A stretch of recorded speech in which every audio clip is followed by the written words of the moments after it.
Qual é o sexto mandamento? Você sabe de cabeça? Nós vamos falar dele hoje. Aí você já tem uma vinheta.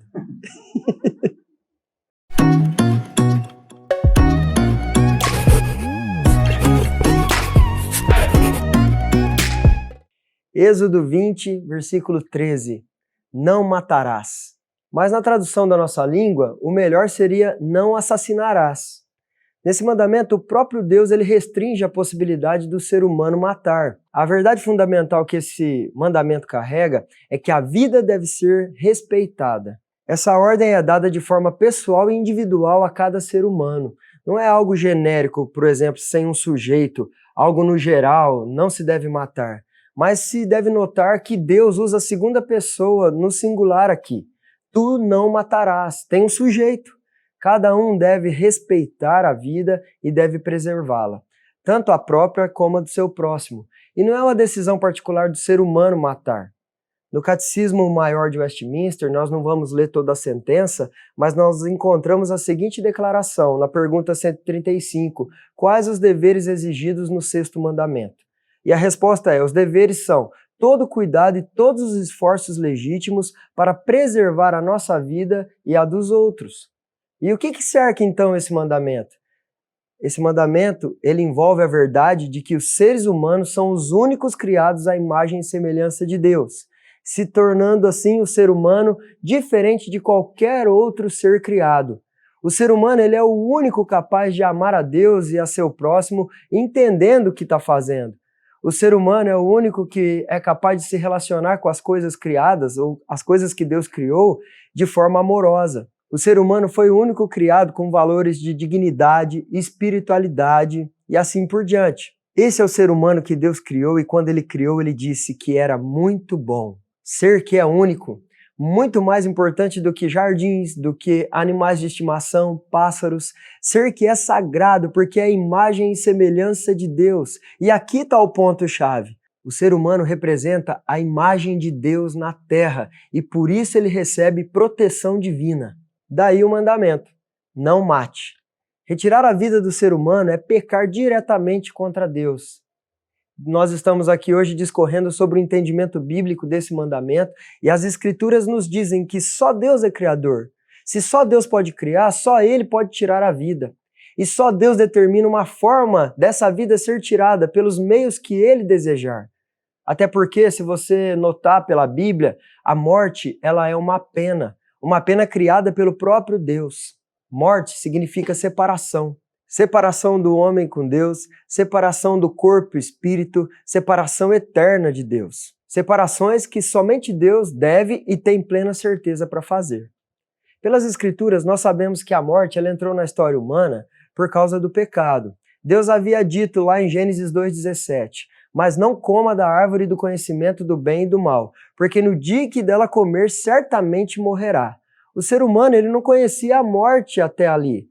Nem as suas características espirituais, nem físicas. O homem não precisava debater sobre a morte até aquele momento. Era somente obedecer essa ordem de Deus para não receber a pena, que era a morte. Mas ele desobedeceu.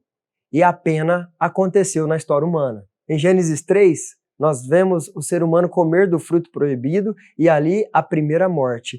O homem foi expulso da presença de Deus e toda desgraça começou a acontecer.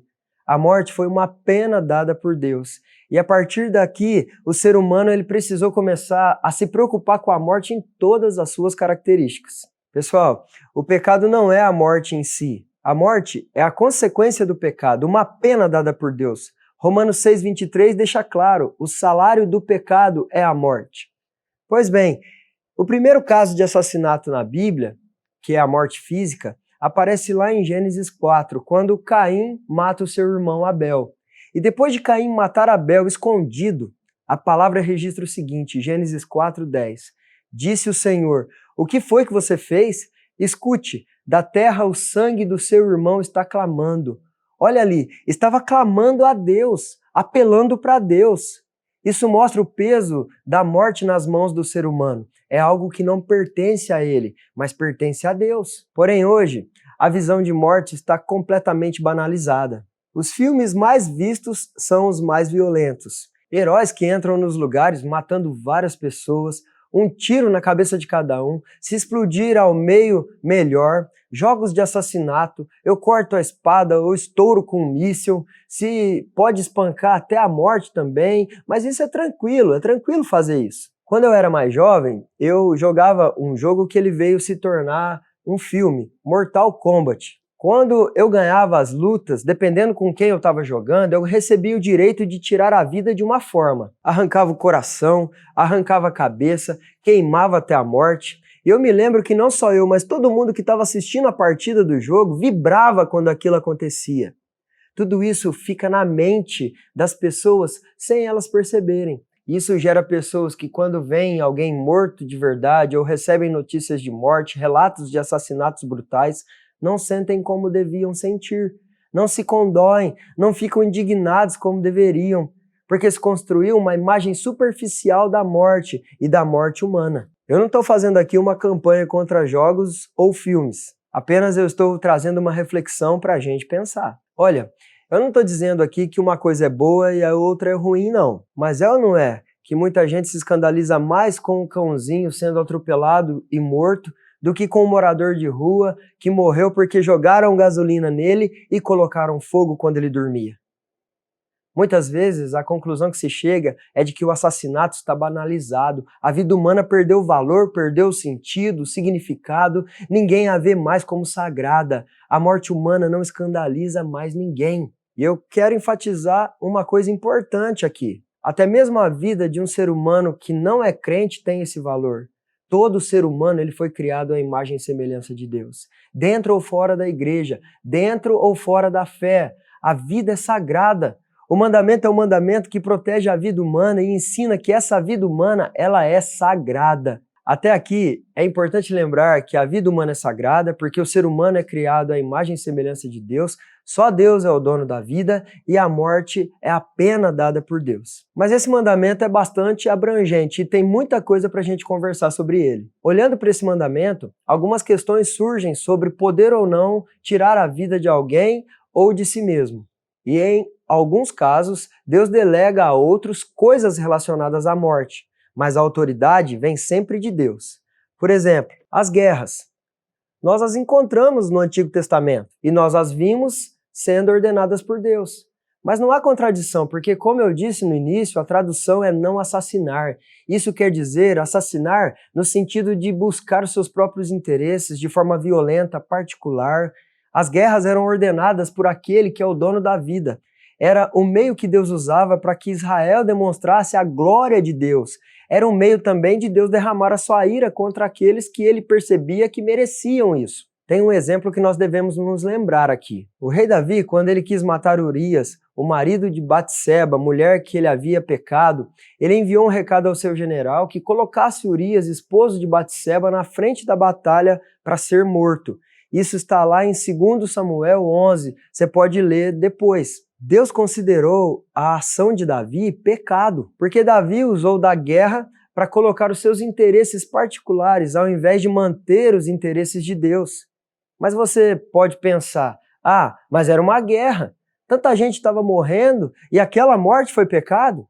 Sim, ali existiu uma grande batalha e Deus se importou com uma vida, porque o direito da guerra e da morte é de Deus, não do homem, mesmo sendo o rei Davi. Davi assassinou e ele quebrou esse mandamento. E isso ilustra muito bem que o mandamento proíbe a atitude particular do homem matar. As guerras ordenadas por Deus, elas foram ordenadas por razões divinas e por aquele que criou o mandamento e criou a vida. Então não há contradição. Mas você pode se perguntar, e as guerras hoje? Um teólogo muito bom do nosso tempo, Franklin Ferreira, em um dos seus sermões sobre o sexto mandamento, ele cita alguns termos que se dirigem às guerras justas. Esse teólogo, ele diz que esse pensamento é derivado de Agostinho e Tomás de Aquino. E ele mostra como se fosse um crivo onde se deve passar para justificar uma guerra justa. E eu achei muito interessante, presta atenção nesses pontos. A causa pela qual a guerra está sendo realizada deve ser justa. O propósito justo deve permanecer durante as hostilidades. A guerra sempre deve ter intenção de efetuar um bem ou corrigir um mal. A guerra deve ser efetuada por meios aceitáveis. Deve ser o último recurso deve ter como alvo a paz justa. Esses pontos, eles nos ajudam a refletir, orarmos, nos posicionarmos diante de algo assim. Não assassinarás por sua vontade. Essa é a ordem de Deus. A vida pertence a Deus e é sagrada. Outro ponto que a gente precisa pensar é sobre a pena de morte. Israel viveu baseado na lei de Deus. Suas questões foram resolvidas sob essa lei. Mas nós não podemos simplesmente pegar a lei de lá e aplicá-la aqui hoje. No Código da Lei de Israel existiam crimes que eram passíveis de morte. Por exemplo, assassinato violento, incesto, blasfêmia contra o nome de Deus, desobediência aos pais, e se você quiser saber mais sobre isso, é só acessar o card aqui do vídeo do 5º mandamento. Também a idolatria e etc. Quem praticasse esses crimes contra Deus seria morto. Deus pediria essa vida de volta. E é interessante, para todos esses crimes que nós falamos aqui, havia um tipo de resgate, até para um homicídio culposo, que é aquele que não há intenção de matar. Mas para o assassinato premeditado, não havia resgate. O assassino tocou em algo sagrado para Deus. A vida é sagrada. Quem mata não tem como fazer viver de novo. Diante disso, era vida por vida no Antigo Testamento. E Deus ordenava por meio de pessoas que ele destinava a ação de executar a pena de morte. Hoje nós não estamos no exercício mais da lei no Antigo Testamento, e nem em Israel. E Deus ele concedeu ao Estado esse poder. Segundo Paulo lá em Romanos 13, o Estado carrega a espada. Deus deu ao Estado o poder de refrear o mal. Então Deus pode usar o Estado para executar sua justiça e cobrar a vida de quem retirou uma vida. E isso vai de país para país, de legislação para legislação. Dentro do assunto de não matar, nós podemos destacar mais coisas. Você lembra que o mandamento envolve preservar a nossa vida e a vida dos outros? Então, e o suicídio? O suicídio é outro ponto que nós precisamos conversar. É interessante quando nós pesquisamos sobre o assunto, porque pensadores veem 2 tipos de suicídio, por heroísmo ou por desespero. O suicídio heróico é o exemplo de Sansão, lá em Juízes 16. No final da sua vida, ele cego, ele derrubou as colunas de um templo pagão, pensando em matar esses pagãos, sabendo também que ele iria morrer. Ele se matou. Mas nós lemos lá em Hebreus 11, Sansão sendo citado entre os heróis da fé. Lembra também dos filmes de guerra, aqueles que realmente retratam a realidade? Quando uma granada caía numa vala cheia de soldados, logo um pulava por cima da granada e se matava. Mas para quê? Para preservar a vida de dezenas de soldados. É outro exemplo de um suicídio heróico, de alguém que perde a vida para salvar outros. Nós podemos ser chamados em algum momento da nossa vida para agirmos assim. Nesse momento, Deus sabe e não imputará condenação pela quebra do mandamento, pois a vida pertence a Ele, como também o perdão no momento heróico desse. E o suicídio movido por desespero é aquele que atinge pessoas que estão sofrendo pela depressão, ansiedade, estão sofrendo por algumas outras situações e não conseguem lidar com aquilo. Só que muitas vezes nós condenamos o suicida movido por desespero e absolvemos no nosso coração aquele que é movido por heroísmo. Mas isso é um critério nosso. O fato é que nós não podemos colocar a graça de Deus numa caixa nossa. Nós não podemos dizer que Deus não perdoou uma pessoa que em desespero retirou a sua vida. Deus pode perdoar todos os pecados. Nós só precisamos guardar firme no nosso coração que nós devemos condenar o suicídio, mas não o suicida. E um outro ponto que tem a ver com esse mandamento também que nós podemos falar é sobre o aborto. A ideia geral que cerca aqueles que defendem o aborto é a ideia de que o corpo é meu e eu faço as minhas regras. Mas existiria corpo sem a criação de Deus? Nós estamos aqui baseados na teologia, baseados na Bíblia, não em idealismo. Esse corpo viveria sem a vontade de Deus? Parecem argumentos religiosos, mas são muito coerentes. Se o ser humano pudesse criar a vida, talvez ele pudesse ser aquele que tira a vida. Talvez ele se tornasse Deus, mas isso não pode acontecer. Então não existe o meu corpo, minhas regras quanto a tirar a vida. A vida é sagrada e pertence a Deus. Há uma discussão muito grande sobre o embrião no ventre, ser vida ou não. E caso não está se matando alguém. Aí vemos as escrituras, Davi ali no Salmo 139 dizendo que os olhos de Deus viram o seu embrião. E no versículo 13, ele diz o seguinte: tu criaste o íntimo do meu ser e me teceste no ventre da minha mãe.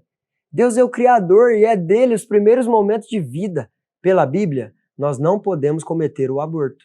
Mas como o nosso tema aqui não é especificamente o aborto, mas sim não assassinar, nós não vamos esgotar o assunto aqui, mas devemos lembrar que o embrião é vida humana sim, e é sagrada como as outras. Então não cabe a nós parar essa vida, interromper essa vida. E esse debate à luz das Escrituras é pequeno diante do valor da vida e do grande valor que esse mandamento tem de não assassinar. Outro ponto que envolve esse mandamento é sobre a legítima defesa. Nesse quesito, a lei de Deus permitia a proteção dos queridos e dos bens do povo. Era necessário defender a família, os bens, a própria vida, mas fazendo de qualquer jeito? Esbarrou em mim, me deu prejuízo, mata? Não. Existia uma forma para isso. No Antigo Testamento, a legítima defesa não era algo planejado. Não se premeditava agir matando para se defender. Inclusive, se o exercício da legítima defesa fosse feito de dia, quem praticou a legítima defesa seria punido. Porque de dia, o chefe da casa ou quem estava defendendo ali as pessoas poderia gritar por socorro, pedir ajuda e evitar a morte do ofensor. O Antigo Testamento ele prescreve que a legítima defesa só poderia ser feita à noite, porque não se tinha iluminação como nos dias de hoje, e não se tinha como avistar o ofensor. O chefe da família tinha que defender os seus, e isso poderia exigir matar o ofensor. Mas se não fosse dessa maneira, seria um tipo de ira egoísta ou vingança. E nós vamos perceber que tanto no Antigo Testamento quanto Jesus proíbem a vingança. O nosso Código Penal permite a legítima defesa no artigo 23 do nosso Código, mas também proíbe a vingança. Como? Se a gente for pensar em alguém vindo para cima de nós ou de um nosso querido, querendo matar, e nós nos defendemos com uma faca e desferimos 1 ou 2 golpes contra ele, isso pode ser caracterizado como legítima defesa. Mas se nós formos para cima do ofensor e desferirmos 10 facadas nele, isso já não é legítima defesa. Nós estamos nos vingando do mal que ele queria cometer contra nós. Então o nosso código também proíbe retribuir o mal se vingando. Mas como nós estamos apenas discutindo o mandamento, relacionando com hoje, lembremos então que a vingança é proibida por Deus, porque Ele é o dono da vingança e retribui a cada um como merece. E agora nós podemos então chegar à seguinte conclusão. Nós estamos buscando a santificação em nossa vida e graças a Deus não somos do tempo do Antigo Testamento. Graças a Deus também a grande maioria de nós não praticou o assassinato. Mas esse mandamento envolve muita coisa. Precisamos nos lembrar que Jesus ele não aboliu a lei. E sobre esse mandamento, Jesus acrescenta algumas coisas quando prega o seu sermão no monte. Mateus 5, 21 e 22. Vocês ouviram o que foi dito aos seus antepassados, não matarás, e quem matar estará sujeito a julgamento. Mas eu lhes digo que qualquer que se irar contra o seu irmão estará sujeito a julgamento. Também qualquer que disser a seu irmão, racá, ou seja, tolo, será levado ao tribunal. E qualquer que disser louco, corre o risco de ir para o fogo do inferno. Jesus não está rompendo com nada do que falamos aqui e vimos nas Escrituras. Jesus está intensificando, dizendo que no seu coração, se você odiar o seu próximo, você está matando. Se carregamos raiva, rancor, mágoa, nós matamos. Porque a lei consiste em amar o próximo. Percebe aí como Jesus deixa esses debates da atualidade menores ainda com isso?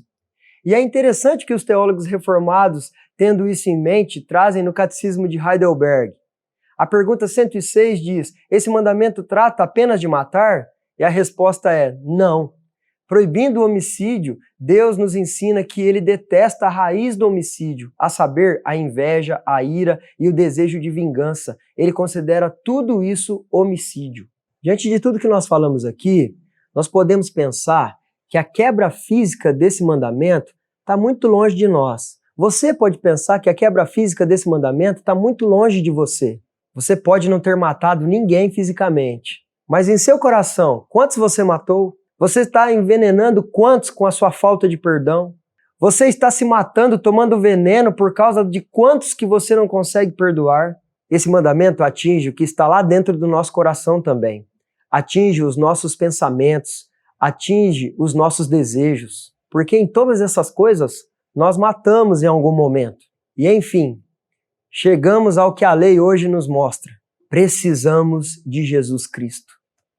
É isso que aprendemos cada vez mais. Só Jesus pode nos ajudar em nossas falhas, em nossas decisões, que muitas vezes são erradas. Jesus, nas Escrituras, deixou claro que a justiça divina é diferente, enfatizou que a vida pertence a Deus, que a vida é muito valiosa, valiosa ao ponto de não poder ser odiada. Jesus proibiu a vingança. Nós precisamos muito da ajuda de Cristo, nós precisamos do seu perdão, porque nós precisamos de justiça, mas a justiça daqui, ela é imperfeita. Nós fazemos justiça de forma imperfeita na terra. Então, quando pensamos em tirar a vida para fazer justiça, humanamente seria a justiça perfeita? Por exemplo, aquela adolescente que foi morta com um tiro em sua cabeça de uma forma tão triste, disparado por uma de suas amigas, os quais os pais irresponsáveis deixavam as armas de fogo em lugar acessível. Seria justiça condenar à prisão perpétua? Seria justiça, se tivesse pena de morte no Brasil, também matar quem atirou? Entendemos essa dor terrível da perda e oramos por isso. Também desejamos que os culpados sejam julgados e punidos, mas é por isso que o Estado carrega a espada segundo as Escrituras. Mas a justiça perfeita, que taparia o buraco do coração dessa família que perdeu essa adolescente, a justiça perfeita seria trazer a menina de volta. Mas o ser humano não pode fazer isso. Não veremos isso acontecer nessa etapa da vida. Somente na eternidade nós teremos a justiça perfeita. Então a justiça hoje não pode ser matar, mas deve ser fazer a vontade de Jesus. E Jesus pesou a lei dizendo que a forma mais próxima da justiça de Deus aqui é perdoar, é o perdão. Estudar esse mandamento tira de nós o senso de justiça própria que o pecado nos trouxe. Traz reflexões importantes para conseguirmos ser mais santos diante de Deus. Só Jesus pode nos ajudar a entregarmos as injustiças que sofremos para Deus, porque Ele é Deus. Mas nós precisamos nos lembrar de como Jesus agiu aqui, dando a outra face, não matando, perdoando. Jesus conhecia a justiça perfeita e tinha poder para executar a pena, mas não se vingou. Jesus se entregou à justiça do Pai, Ele é o nosso exemplo maior, Ele respeitou a vida e mais, Jesus deu vida por vida. Ele doou vida para a vida, pois a justiça pertence a Deus e só Ele a faz de maneira perfeita. Não assassine de maneira alguma. Peça a ajuda de Cristo, porque somente conseguiremos com a ajuda dele. E lembre-se, a justiça de Deus nunca falha e é feita no tempo certo. Esquece aquela história de que a justiça de Deus tarda, mas não falha. Ela não tarda, ela não falha. A justiça de Deus, ela é perfeita, ocorre no tempo certo. Então entregue a sua causa a Ele e confie. Nós temos que viver entregando a vingança para Deus, que é o dono da vingança. A vida é um dom de Deus e só Deus tem direito sobre ela. Temos que voltar a dar o peso correto para a vida. Temos que proteger a vida. E se em algum momento nós quebramos esse mandamento, nós temos que orar por arrependimento. Tendo algo contra alguém, devemos orar por perdão. Nós devemos buscar o ofensor e perdoar, porque assim nós viveremos esse mandamento hoje e faremos a vontade de Deus. O estudo desse mandamento é muito profundo. Que você permaneça sempre com a gente. Que esses estudos te façam crescer na fé. Curta, compartilhe, comente. Nós vemos você no próximo vídeo. O ser humano ele foi criado com valores de dignidade, espiritualidade, etc. Deixa eu voltar aqui. A língua já travou de novo. Cebolinha. O assassino tocou em algo sagrado para Deus. Ela já ri na hora, velho. Tem nem jeito de eu disfarçar. Sagrado pra Deus. Ela ri, já sabe. O assassino tocou em algo sagrado para Deus. Agora até dei risada, velho. Agora eu, para Deus. Aí eu vi, aí eu dei risada. Uai. Você tá se envenenando. Aí, ó. Você tá envenenando. Por que eu não dou conta de falar isso aí, cara?